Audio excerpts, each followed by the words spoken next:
Hello दोस्तों, नमस्ते, प्रणाम। कैसे हो? आई होप आप लोग मस्त हो दोस्तों। जी हाँ, हम आज बात करेंगे पावर स्टार पवन सिंह का नया गाना, जो कि दोस्तों आप लोगों को पता है सुबह ही दोस्तों गानों को रिलीज किया गया। दोस्तों यह गाना दोस्तों आते ही दोस्तों यूट्यूब पे ट्रेंड कर दिया। दोस्तों अभी तक 3.5 लाख व्यूज दोस्तों पार कर रहा है और दोस्तों 11 नंबर पर ट्रेंड कर रहा है। जी हाँ, पावर स्टार पवन सिंह का गाना और दोस्तों अनुपमा यादव दोस्तों इसमें गाई है। प्रिंस पिनासो सिंह ने शुभम आर म्यूजिक दिए हैं। तो देखते हैं दोस्तों कब तक दोस्तों यह गाना कितना 1 नंबर पे आता है। तो आप लोग सारे गाना हम भोजपुरी जाइए और यह गाना देखिए दोस्तों।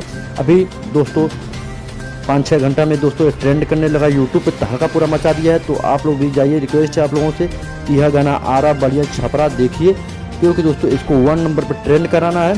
और गाना तो दोस्तों का काफ़ी अच्छा रिस्पॉन्स कर रहा है अभी यूट्यूब पे। तो अभी देखते हैं दोस्तों कब तक यह गाना कितना व्यूज़ बटोर लेता है। क्या यह गाना दोस्तों सभी गानों का रिकॉर्ड तोड़ पाएगा या नहीं तोड़ पाएगा दोस्तों, यह तो आने वाले में समय में पता चलेगा। लेकिन दोस्तों अभी फिलहाल गाना नंबर 13 पे दोस्तों ट्रेंड कर रहा है यूट्यूब पे। और दोस्तों इस पे इंस्टाग्राम पे भी दोस्तों अभी ट्रेंड करा दो इसको और गाने को ज़्यादा से ज़्यादा वायरल करा दो, ताकि अच्छा गाना आए। तो आप लोग सुनो और अपना कमेंट रहा जरूर बताओ।